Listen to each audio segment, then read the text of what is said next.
Tina's gassing us up. Tina is our social media manager. She's in this pod dude, and she's taking a video of us. I am. She's making us look like we are good. I did my hair today, so this is great. I didn't do mine. Can I ask you a nice. question about boxing? Yeah. Because I've never watched any of your boxing stuff. But is there a microphone that comes down from the ceiling, and there's a guy who's like, and in this corner? It is a woman. It's a woman? Yeah. Sweet. Even better. But no, it doesn't drop down. They actually have a handheld. But is it like an old-timey microphone? No. I don't think. No, I think it was. No, I need an old-timey microphone that drops from the ceiling to make it authentic. Yeah, this was not an old-timey microphone. I'll write a handwritten letter. I mean, everything's wireless now, so you don't really need anything to No, fall I down. know, but that's what make it really cool for it to be a wired, drop from the ceiling. Anyways. Anyway. Tina thinks it's funny. I get a mad serotonin, dopamine when people laugh at my jokes. I'm just gonna drop right into this.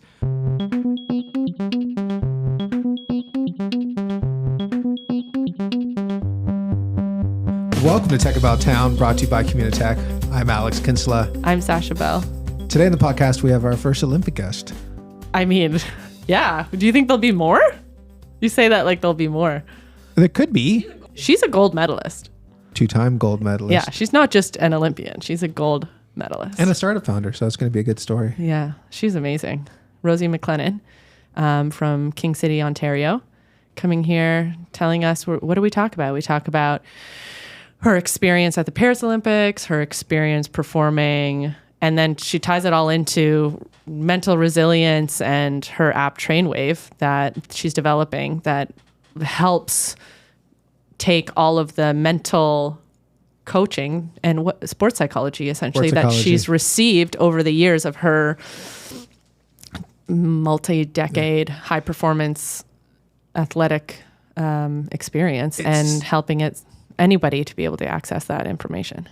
It's a good conversation. She was here this morning for our Communitech Breakfast Series. What is a breakfast series, Alex? Oh, I never get to answer these. So the Breakfast Series. I'm putting you on the spot now. It's at the Hub, and they bring in two, sometimes one, but usually two people to come in and talk about something. It's a fireside chat. It's a fireside chat.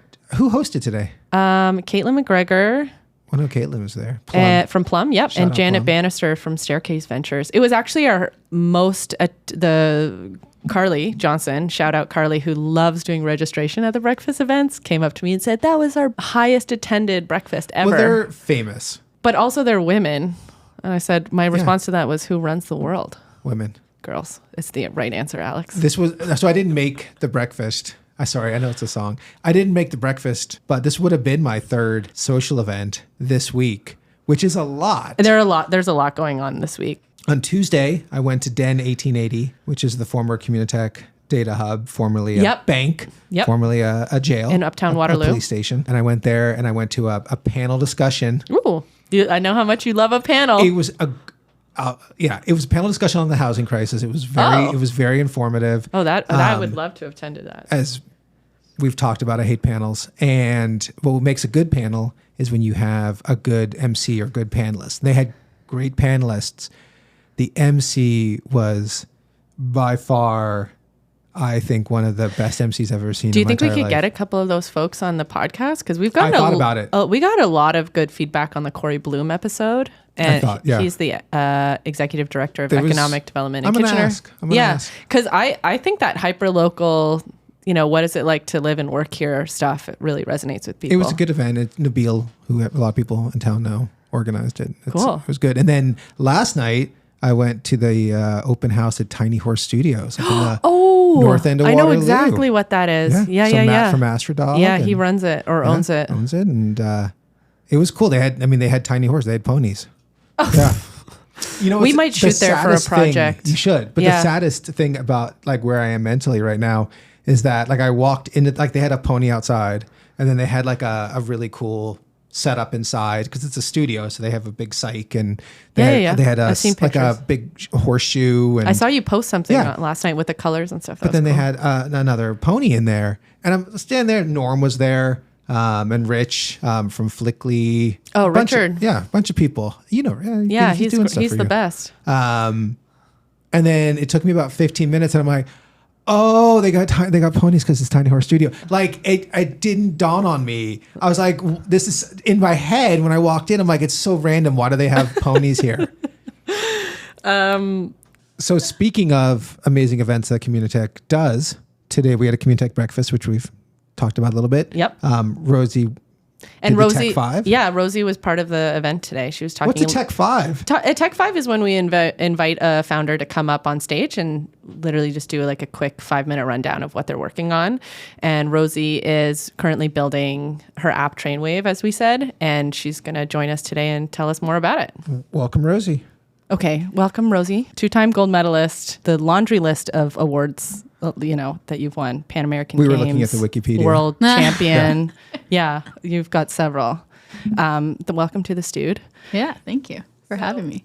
I think the really interesting cultural moment at the Olympics in Paris this year was watching Simone Biles meditate on the sort of sidelines in between her performances. I don't think performance is the right word. Yeah. In between her competitions. Mm-hmm. And that really kind of, I think, ties into your company that you founded, Trainwave, and how it brings mindfulness and like mental fortitude and the importance of that and like cutting out all the static when you really need to perform. And I thought that was like a really powerful moment. Yeah, I think we're seeing a huge shift both in sport, but also outside of sport, and an increasing focus on just general well-being, but also performance. And so performance, I think, historically has had a bit of a scary tone to it. But when you think about sustainable performance and the holistic development of athletes or youth towards this sustainable ability to perform or thrive in a domain that they want, there's so many people that are talking about it. You're right. Simone Biles, I think, kind of made a huge example in Tokyo when she withdrew from competition to prioritize her mental well-being, experiencing the twisties, which is actually something that I experienced in my sport. We don't call it the same thing, but I started getting lost in the air. It filled me with a deeply entrenched fear of my sport, to the point where I was having panic attacks. But with more athletes coming forward about their struggles, not only with mental health, but also the impact of mental state and mental condition on their performance in life, in competition, in training, and how they show up on a daily basis, it is creating a new opportunity for conversation. And I think that's filtering, like sports. We see it happening in sports, but it also filtering outside of sport. Yeah, I had my first exposure to like mental well-being in sports and performance and sports psychology this year. And I had never really thought about it before. And then I was on a team with a sports psychologist at Laurier. Mm-hmm. Shout out Dr. Kim. And but we were training for an event. And this is your boxing for thing? The boxing, yeah, we did. We trained amateurs who had never fought before or boxed, and we trained for 15 weeks and for a fight. Yeah. And day one, like we were lucky to have her on our team too, but day one she started talking about like, as this goes, like these are the things you're going to go through. You were going to get to like week 6 and want to quit. Yeah. And we all got to week 6. We're like, yeah, we want to quit this. Like we don't want to keep going. And it was weird but she's like, these are the things you need to do. Like you're doing all this work to recover physically. Yeah. But are you doing the work to recover mentally? Mm-hmm. And we had never gone through that. And she actually coached us a lot through also the after event, which it was a new experience for me. Oh, why? Because you like there's like a gap in your time and your effort and your... No, to me it was, and I mean, you're probably like here and I'm down here level of is that. Is there a post-Olympic sort of like blues? Post-performance, right? Like, yeah, because you compete and then you're like all the adrenaline is still in your system, and I needed help like coming down from that. Yeah, there's so many components. Yeah, it is something called like the post-Olympic blues. I nailed that. Yeah, no, it was spot on. But I mean, the real experience is, one, there is the physical burnout. And so that's something you have to manage. And that can manifest both physically and mentally.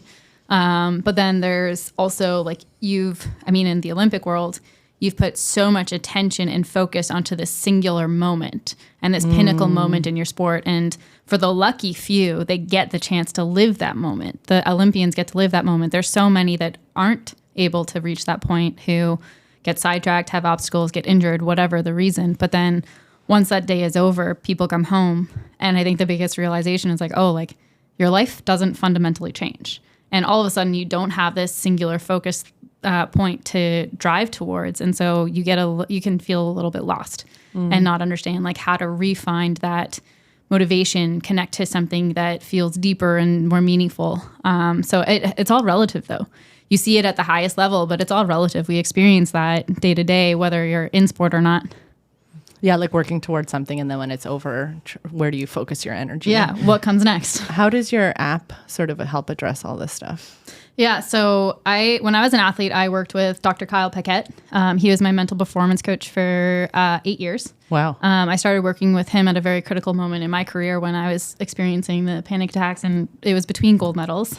So people ultimately think that that's a pinnacle high, but ultimately those 4 years between the two were some of the most challenging of my life. Mm-hmm. But in our time working together, he helped me stay at the top of the world in the top 3 for almost a decade.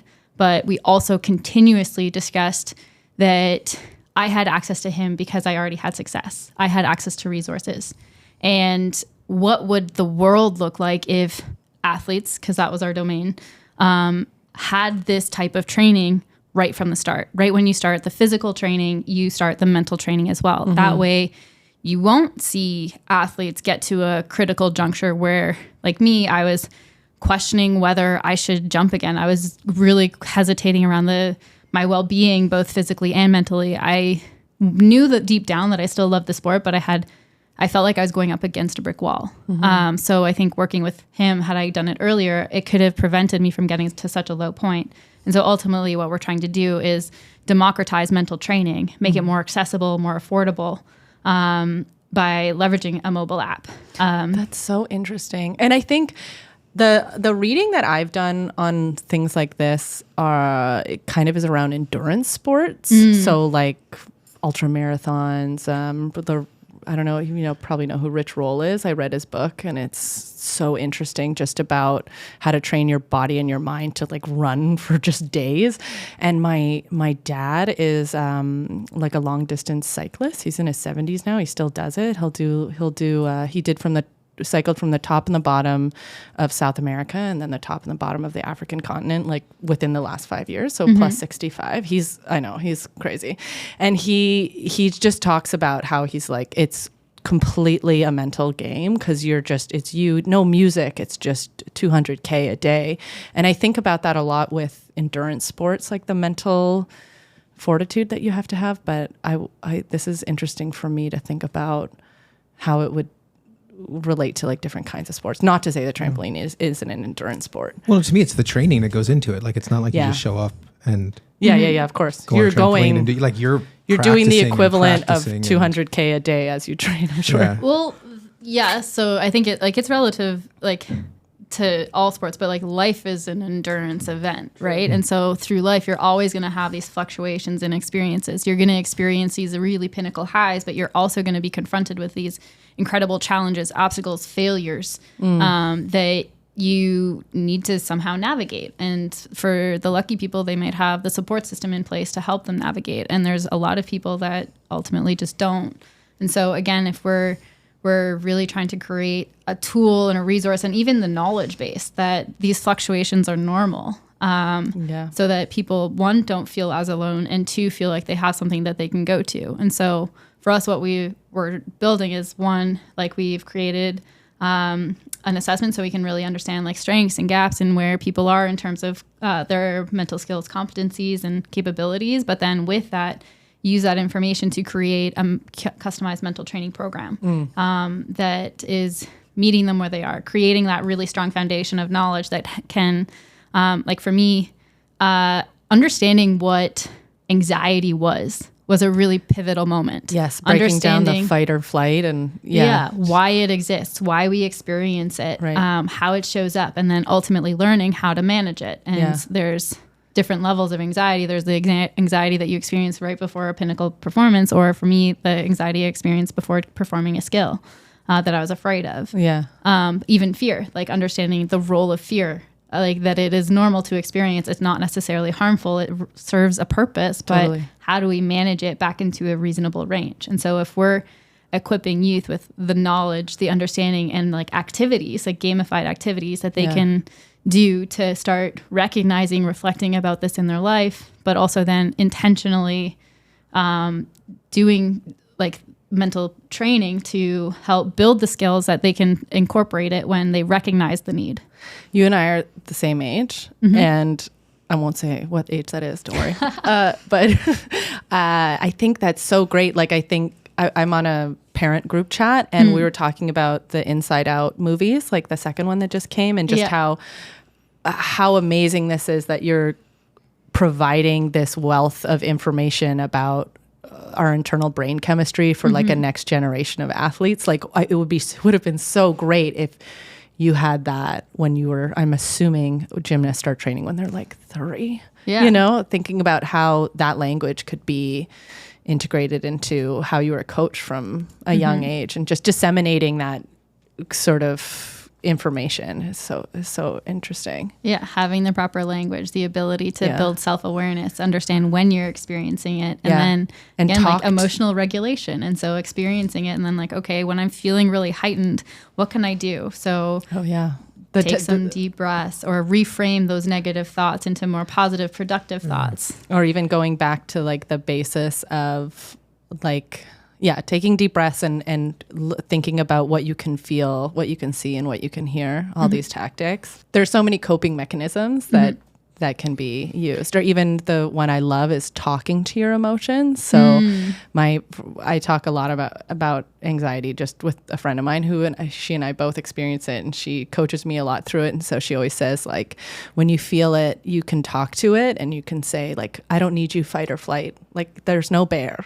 Like, I don't actually need you right now. If you're going, for me, it'll happen like when I'm going into like a family event or a wedding or something where I just feel like I'm going to have to deal with like a big group of people. I'll be like, I don't need you, fight or flight. Like, there's no bear there. You're going to be fine. And it totally works. It's crazy. Yeah. I ran a 10K years ago, and I was You're my first just 10. flexing Not this morning. It has a point. Alex is trying to show off his. No. I'm just messing with you. My story, Sorry. was going to tie into what you were talking about. And I got to edit this and fix a whole segue.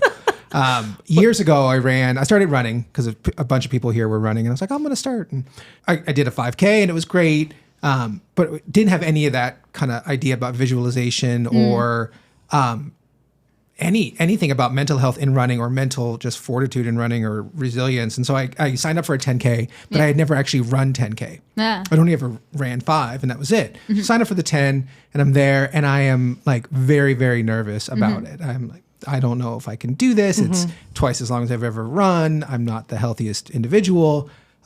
And someone saw me, and they're like, "Oh, like, you're okay?" I'm like, "Yeah, no, I'm just, I never ran a 5 or 10K before." And he's like, "You know what, man? It'll be over in an hour." And I was like, damn, that is some good advice. And like, I had that as like a mantra in my head. Oh, that's so great. And I ran it in like 59 minutes or something. So it was like an hour. Yeah. And you did it? Oh yeah. That's so great. But it's like that kind of like, and so, but then it kind of segues a little bit into like visualization, which I never really knew about. But then you start to think you've done these and things in your life, whether you're thinking about going for a run or competing in the Olympics, right? Yeah. So when you're like there on the side of the trampoline before you go on, like what is going through your head? Good question. Yeah. I mean, this is something that evolved throughout my career, and this is why I worked with Kyle, specifically to get more intentional about what it was pre-competition, but ultimately you can't just show up to the competition and assume that these practices will work. So it's actually something that I practiced and integrated into my daily training. But there was multiple things that I did to like create the positive and right mindset. Everything from listening to music that put me in a good mood, going through, I actually had on a piece of paper at every major event, a few things. So one, why I did the sport, which is love. I love jumping on a trampoline, or more than most things in the world. And I loved that day in, day out grind. I loved the highs and the lows, maybe pun intended, for my sport. But there was just something really incredible about that experience, the people. And then the other things I wrote down were like the anchors in my life. So no matter what happens in this competition, whether I have the routine of my life or fall flat on my face, which is a real possibility in my sport, these are the people that are there for me no matter what. They want me to do well because that they know it will make me happy, but not because they care how I do. And then a few other thoughts or tidbits, like 2 key words to focus on. So in Tokyo, it was lift and squeeze. And so ultimately in my routine, it was 2 cues that I could integrate into my routine that I knew would help improve my performance. But before the competition, it's not one thing that's going through my mind. If I get nervous, it might be touching that piece of paper to have a tangible feel of like what those thoughts are. But other things where I would imagine my routine over and over again. I would imagine not just like the visualization, but the kinesthetic feeling of it. And so the more clear you can get that, it's actually activating the muscles that you use in your routine without getting the fatigue. So it's actually getting extra reps in. Yeah. So it was less about like what I was thinking specifically. I had thoughts or reminders to myself that were really helpful. And so again, reframing, like if I had a intrusive thought of, oh, I'm going to fall on my face, it's going to be terrible. Be like, no, like you've done this routine 1,000 times. You can do it in any given circumstance. I practice to win on my worst day, not just on my best. Like you've got the reps, you've got the hours. 2, like you are not defined by this one performance. So you know what? If you do fall on your face, you will live. It'll be done in an hour and life will go on. So it's not just one thought. It's like such a accumulation of things that came together. Well, I was going to say, and then this morning you pitched at a Community Tech Breakfast. Do you do similar things now as you're a startup founder and you're either pitching to potential investors or partners or whoever? Yeah, I mean, in speaking, it was interesting. I'd started getting asked to do speaking engagements right after I won my first gold and was pretty terrible until someone came to me and was like, well, do you prepare for your speeches or your speaking the same way you do for competition? And I was like, no, like, why would I do that? Well, obviously, it's the same thing. You're getting up to perform. So now, actually, I do integrate some of those rituals. So like, you might have seen me at the side at the beginning taking a few really deep breaths and like not necessarily interacting with everybody, but being able to pay attention and focus to my internal state, try to bring down my heart rate because I was nervous.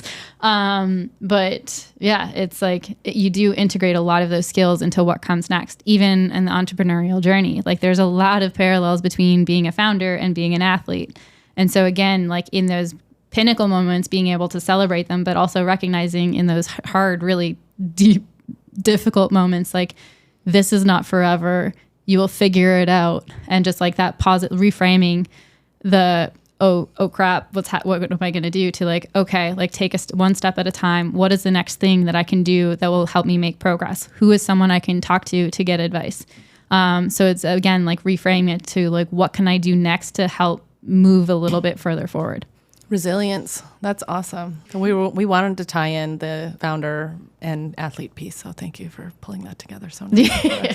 I served it on a silver platter. Well, a gold platter. Yeah. The difference, though, I will say the biggest difference I think is in sport. Often the highs and the lows don't necessarily come on the same day. It might, but that's rare. But in the founder's journey, they're often simultaneous. Like you're getting some incredible wins, but also some challenging news or some obstacle is coming up that you have to navigate. And so, yeah, that is one difference between the two. But I think the ups and the downs are definitely the same.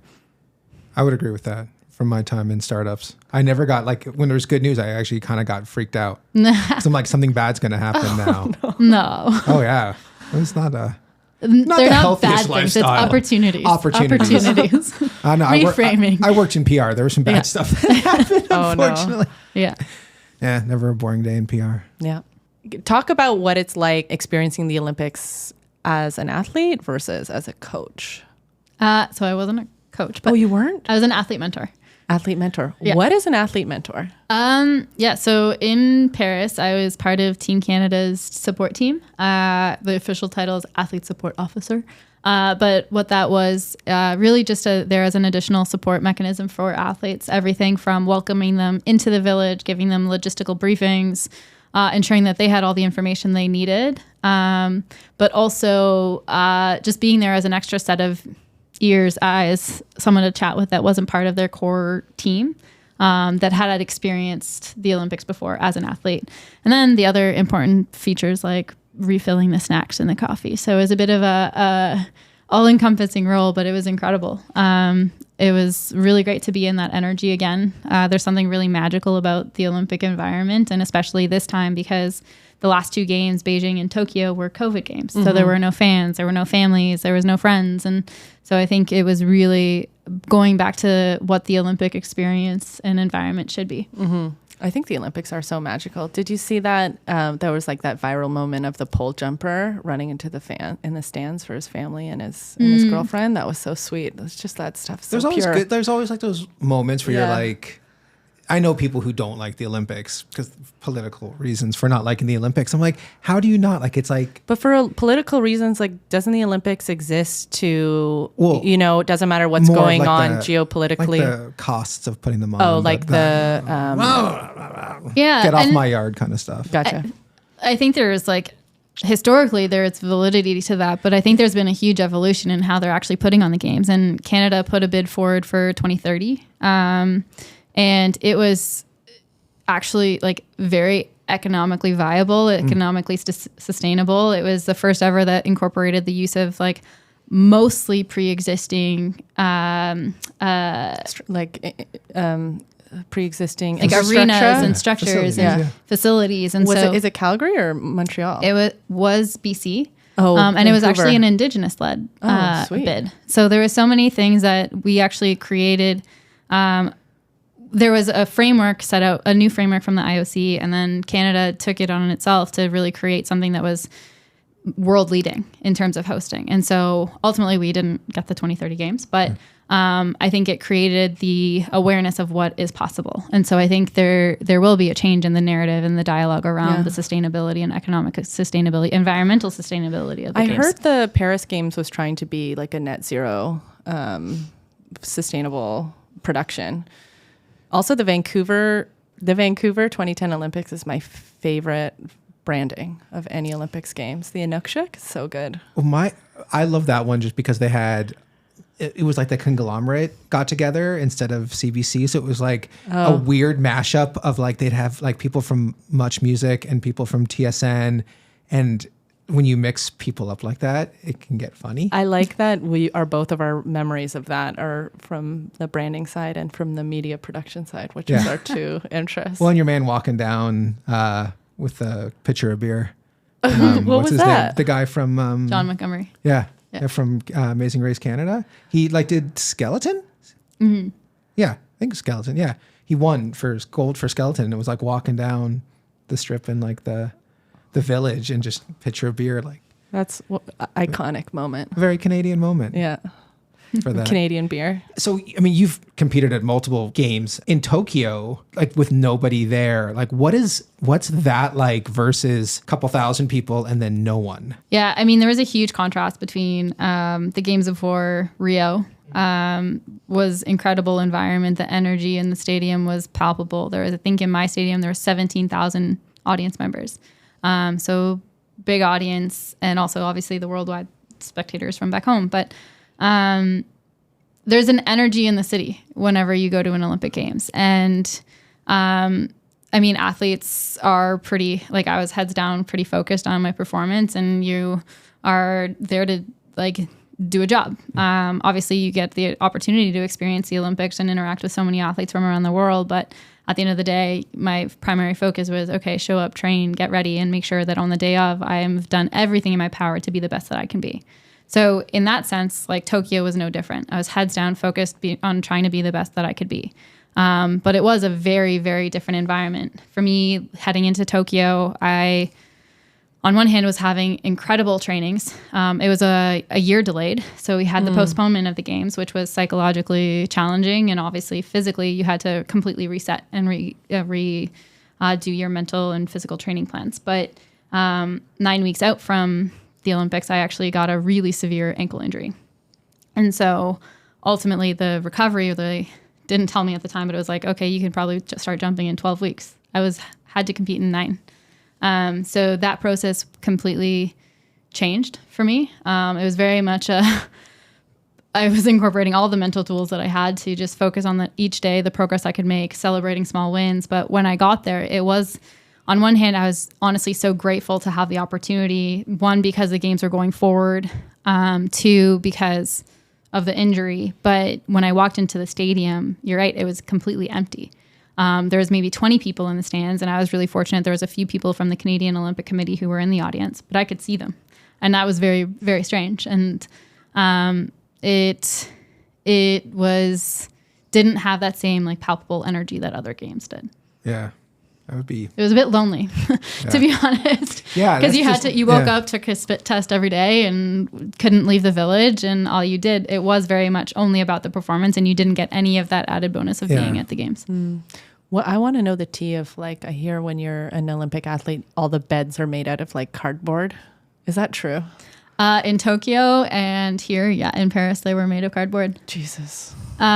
Which are actually pretty like structurally sound. Like you saw videos of athletes like jumping on them. Oh yeah. But the engineering. Did you marvels. wake up and you're like, oh, my hip? Ow. No, because the mattresses. I mean, the mattresses are harder than we're used to, but honestly softer than most of the world experiences. And so, as an athlete, it's more just understanding what is the environment that you're going to be in, and then catering or like doing what you need to do. So, for example, in Rio and Tokyo, I brought foam with me to put as like a foam topper. roller? No, like a mattress topper. Yeah. Sorry, that's what I meant. In my mind, I said foam roller, but I meant a rolled up piece of foam. Yeah, and so Smart. you can adjust the environment to what you need, and such a simple, elegant, easy solution to that problem. So it's always identifying those beforehand and just making sure you have the proper solutions in place. Rest is important. Yes. I don't sleep a lot, so. Oh man, neither do I. Oh my You have God. little kids. Oh no. Yeah. Well, that's fair. Yeah. When we did some sort of coaching, like corporate coaching here, and it was all about resilience. And then they said the number one indicator for your ability to be a resilient individual is sleep. And I was like, I'm screwed. I'm totally screwed. That's not fair. I'm not resilient or adaptable because I am operating on no sleep at all times. That's tough. Sleep was one of the biggest challenges that I had as an athlete. Like after my concussions, I really struggled with sleep and had to prioritize how to like figure it out. But I haven't had the experience of having young children. I've heard it makes it very difficult. But sleep for performance is pretty critically important.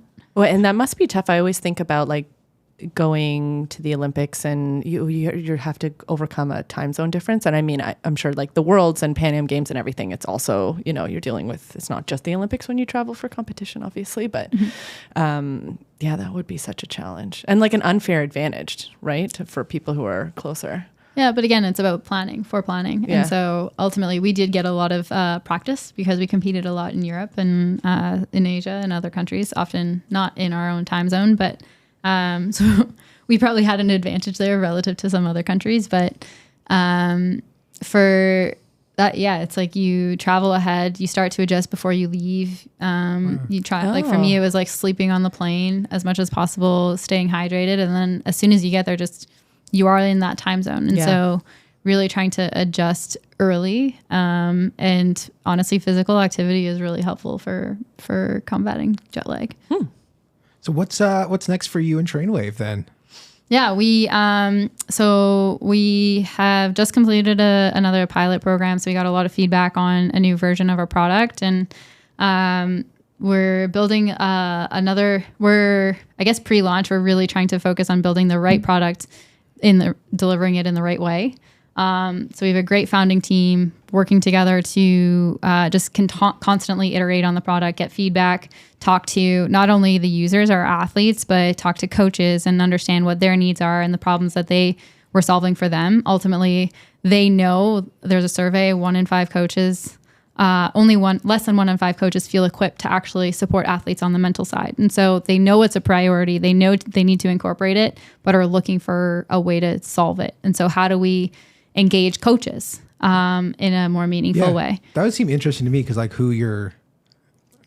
it's like decision maker and buyer kind of thing. And it's like, athletes might be looking for it, but if they don't know, coaches are your avenue. And and also like coaches for little kids who might not have, you're not going to expect a 12-year-old to stick to a mindfulness app, maybe.